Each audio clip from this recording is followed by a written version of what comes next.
Kasama ko yan. May complaint kami. Pero taga Cebu sila, sir? Yes. Dalawa lang muna, sir. Dalawa lang. Hindi pwede. Walang ganong palisiya. Bahala muna kami, sir, ha? Sige. Kung hindi tayo papasukin, dyan tayo lahat sa labas. Para maging malinaw sa lahat. Unang-una po, uulitin ko. Hindi pinagtatanggol ni Colonel Busita ang riders na pasaway. Maingay ang mufflers. Dapat silang supilin, ulihin, pagmultahin. Ang ipinaglalaban lamang po natin dito, ang mga disiplinado na riders. Hindi dapat hulihin, hindi dapat pagmultahin.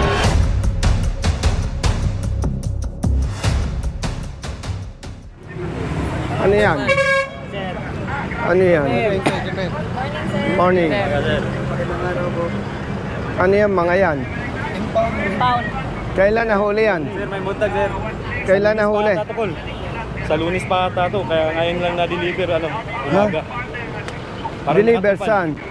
Dito, tapos pamunta din ng ng impounding sa Talisay.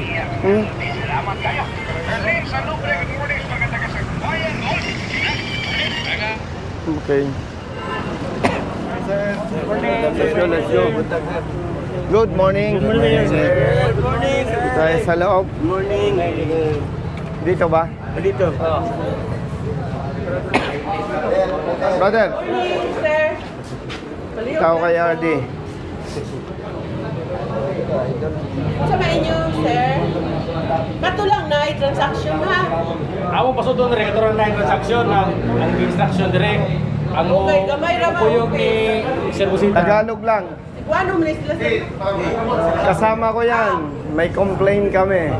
Pero taga Cebu sila, sir? Yes. Dalawa lang muna, sir. Dalawa lang. Hindi pwede. Walang ganong palisiya. Bahala muna kami, sir, ha? Sige.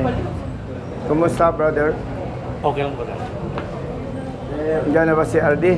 Oo, andyan na to.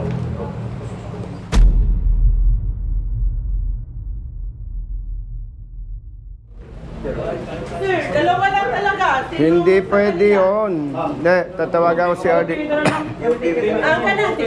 Kanang TOP, linya mo. Ha? Kung hindi tayo papasukin, dyan tayo lahat sa labas. Yung kayo, extend sa inyo. RD, nandito na kami sa gate. Dalawa lang daw ang pwedeng pumasok. Dalawang riders. Ano yung yung capacity lang kong Yung mga nahuli lang, RD. Mga riders. huli. Oo. Sige, sige. Hindi pwedeng i-limit. Papasukin mo na yung yung mga nahuli. Public service to eh. Opo, papasok na. Linya lang nga, one line. Sir, one line. One line. Okay. One line. Huwag mo nang isa-isa. May bababa na stop, ibalik mo na lang. Ay, sige. Pangalan lang, perma. Sige kung follow up sa email ko, di mo git sila makuhaan. Anong violation? Sir, modified muffler daw, pero No sir? road safety certificate? Oh, yes po sir. O pila? Sige, sama ka. Interviewin daw po na kayo sa ng mga media po dito. Sige po. Ito na lang. Yes po. Sir, anong pantay po natin dito sa Cebu, sir? At anong magagawin pa natin dito? Good morning sa ating mga kababayan, especially mga Cebuanos. May mga natanggap po kami na reklamo at humingi ng tulong ng mga kapatid nating riders at sinasabi na sila ay hinuli ng LTO enforcers dito sa Cebu City sa sinasabing paglabag na no road safety certificate ang kanilang muffler. Sa pagkakaalam ko po, more than 30 years na ako sa public service, walang batas na nag-uutos na kailangan ang muffler, pag nagpalit, may road safety certificate from the manufacturer. And of all the regions sa buong bansa, dito lamang po sa LTO 7 may ganitong ipinapatupad. At ako po ay kumpiyansa na may mali dito. Kailangang itama ito sapagkat kawaawa naman ang mga riders na may disiplina at marunong sumunod sa batas. Hindi kasi pwedeng magpatupad ng ano paman ang pulis o ang enforcer kung hindi inuutos ng batas, kung walang guidelines, kung walang palisiya, kung walang ordinansa. Yung po ang aalamin natin sa pamunuan ng LTO Region 7 kung ano ang basihan at ginagawa ng kanilang enforcers itong mga reklamong ito. And by the way, hindi naman po kami magsasadya sa Cebu from Cavite kung itong information na ito ay hindi validated. Validated po ito.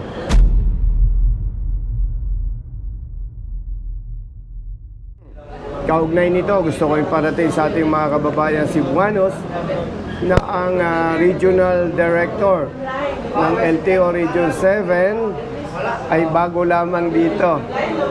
Si Director Francisco Ranches Jr.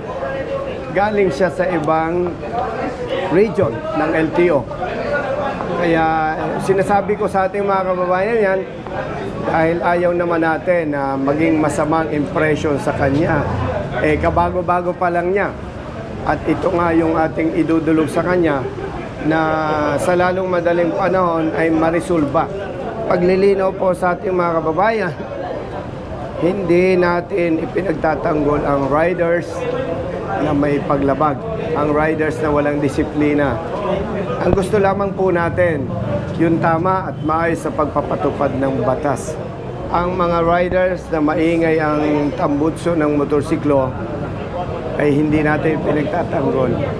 Dapat silang hulihin, supilin at pagmultahin. Ano po? Ang ipinagtatanggol lang natin yung mga riders na disiplinado na hindi dapat mapagmulta ng 5,000 piso. Kawawa naman eh. Kawawa naman. Pero yung mga modified after talaga is bawal. Kapag sinabing modified, may binago sa muffler.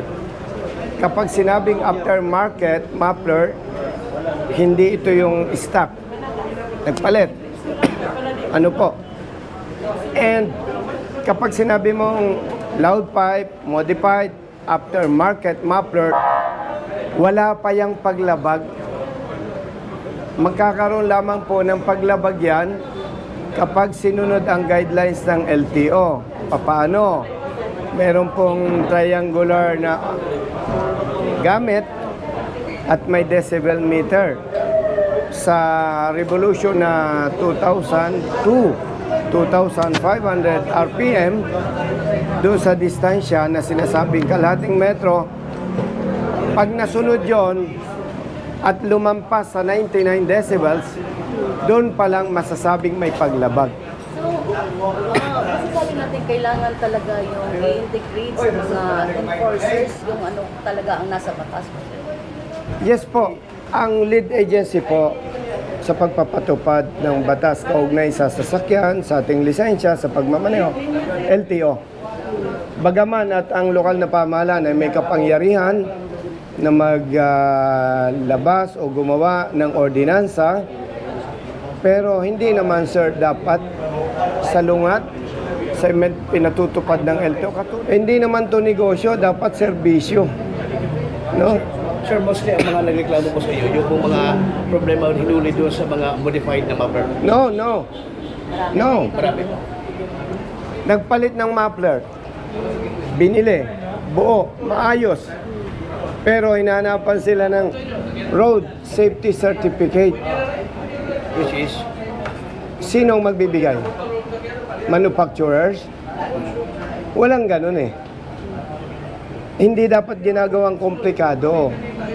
Pag pulis ako, enforcer ako, of course may authority ako. Kung ako'y pulis, parang maingay ang motorsiklo mo sir. Susukatin natin yung sound level. Kasi pag hindi ginamit ang decibel meter, tenga lang, or visual, kawawa yung hindi dapat mapagmulta.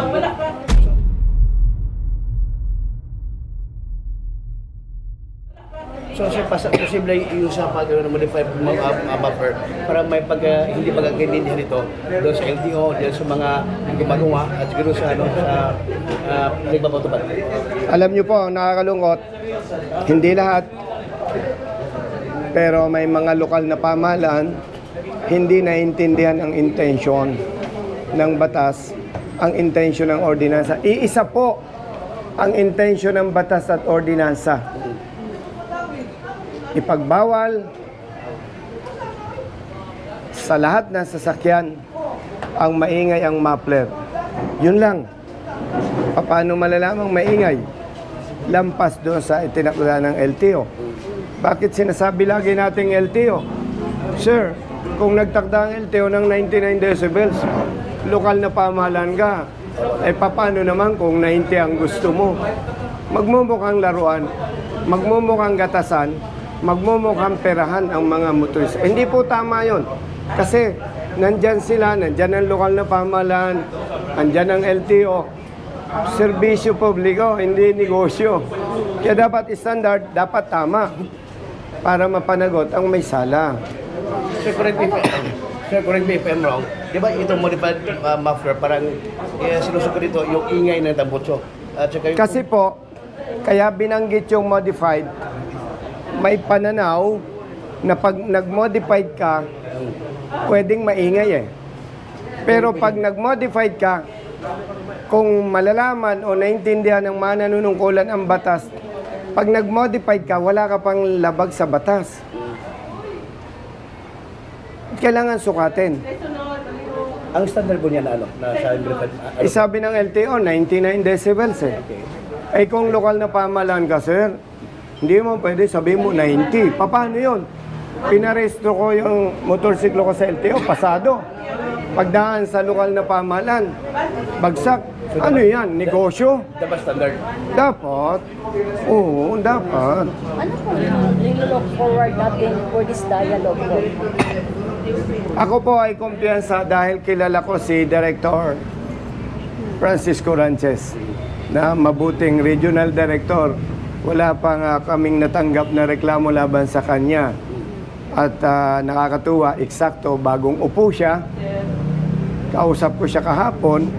Sabi ko, Director, wala kaming intention na makipag-away sa inyo. Pag-usapan lang natin, itama natin.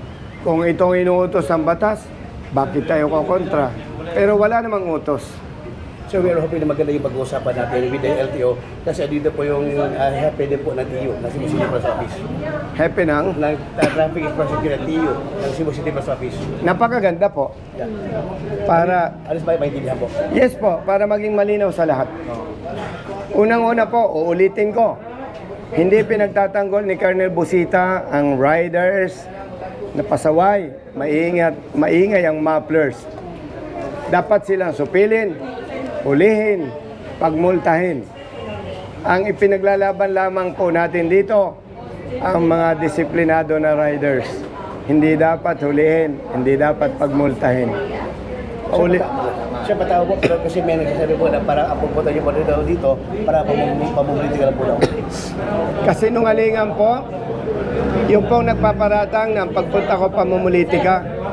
Kasinungalingan po yan. Bakit po? Major pa lang si Busita. Nag-colonel si Busita. Nag-retire si Busita. Nag-congressman si Busita. Tumakbong senador, talo daw. Tuloy-tuloy, walang nabago. Kaya pa umanin sa nagpaparatang na namumulitika ko. Hindi po. At nabanggit nyo lang sir, ang politika. Alam ng Diyos, hindi ko binalak pumasok sa politika. Pumasok lang po ako dahil libo-libong Pilipino ang namamatay sa road crosses. Unfortunately, walang programa ang gobyerno para bigyan ito ng pansin. Humigit kumulang 12,000 ang namamatay na motorista. More or less 60% tatay. Bilang anak mahirap, libo-libong pamilya po lalo naghihirap yung namamatayan ng tatay. Libo-libong bata ang nasisira ang buhay at kinabukasan. And araw-araw, ang daming nabibiktima ng pang-abuso at maling pagpapatupad ng batas. Alam ng Diyos, yan ang nagtulak kay Colonel Busita kung bakit pumasok sa politika. Sir, right from your Maut, do you have plans to run for politics as well? Definitely, tatakbo ko sa 2028. Bakit? Kailangan magsulong tayo ng batas na mag-aangat ng kaligtasan at proteksyon ng mga motorista. Definitely, tatakbo ko. Taong bayan ang magsasabi kung dapat akong maluklok o hindi. Dahil ang totoo po, prangkahan tayo, napakahirap magsulong ng advokasya kapag wala sa posisyon. Bakit po?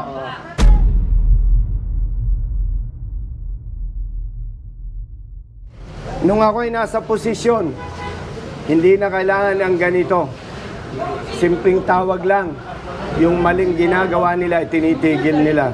Isang halimbawa, kinwestiyon natin ang LTO chief. Bakit? Huli ng huli ng riders sa walang plaka samantalang sila ang may problema.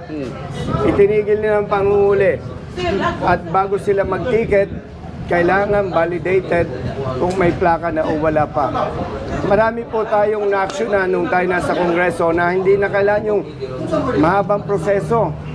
Simpleng pag-uusap lang, sumusunod at itinatama nila. So what's your message to the Cebuano na lang po? Sa mga kapatid natin Cebuanos, maraming salamat po sa inyong suporta sa ating advokasya. Bakit? Kung hindi naman kayo magsusumbong sa amin, hindi namin kayo mabibigyan ng pansin, hindi namin kayo ma-aksyonan. Basta ang masasabi ko lamang po, mata sa mata. Basta tama, kampi-kampi tayo. Wala tayo sa pinagtatanggol na pasaway o walang disiplinang motorista. Yan po ay totoo. At walang pwedeng maglabas ng video o ng ebidensya na konsentidor si Busita. Ginagawa po natin to, malaking sakripisyo. Kita nyo, galing kami ng Isulan, galing kami ng Jensan. Hindi pa gumagaling yung pamamalat ko. Pero paano mo naman titisin tong mga motorista na to? Hinuhuli, mali ang huli, 5,000 multa. After 3 days, hindi na bayaran ng multa. Considered driving without license. May suspension. Kawawa naman. Huwag naman. Sir, you have a big heart for the drivers, sir, no? What's your message sa mga kamote drivers, sir? Sa mga kamote drivers, alam nyo, hindi ko sila sinasabing konsintihin. Pero sa usapang kamote driver, kamote riders, diretsahan tayo. Malaki ang pagkukulang ng LTO dyan. Bakit po? Napakaraming taon nang nagdaan. Dekada na. Basta may pera ka, magkakalisensya ka. Tama. Sila ay biktima ng maling sistema. Pero, siyempre, kung may mali, hulihin, pagmultahin. Eh, ang problema po na malaki, ang malaking problema, may mga enforcers, may mga pulis, hindi alam ang tamang pagpapatupad ng batas at ordinansa. Paano masusupil ang mga kamote drivers at riders kung mismong ang enforcement personnel hindi alam ang tama? Kaya dapat turuan muna ang mga pulis at mga enforcers kung ano ang tama at maayos sa pagpapatupad ng batas para may direksyon, alam nila yung ginagawa nila, masusupil ang mga riders at mga drivers na kamote. Di ka nag-iisa, basta nasa tama may kakampi ka. Nandiyan si Colonel Busita, nandiyan si Colonel Busita. Huwag ka naman ng badi ka nag-iisa, basta nasa tama may kakampi ka. Nandiyan si Colonel Busita, nandiyan si Colonel Busita.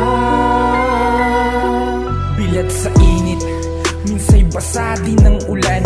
Pawis na gumuguhit sa mismo ring katawan. Kadalasang sumisingit, pagod nararamdaman. Ngunit diretso sa pagpihit, kumalaman ng tiyan. Bawat daan ng masikip, pinipilit malusutan. Marating lang ang lugar na dapat kong puntahan. Maihatid ng pagkain, serbisyong nakalaan para sa mga taong kailangan kong pagsilbihan. Napili kong hanap buhay, makipagsapalaran. Magdamag man sa daan, puyat man ay tatatagan. Para sa pamilya ko na laging nakaabang, handa akong gawin lahat, mabuhay lang ng marangal. Kahit pa may sandaling tila ba natatapakan ng karapatan sa tuwing minsan ay nararanasan di patas na pagtingin ng ilang nanunungkulan, mga taong abusado sa kimsa kapangyarihan.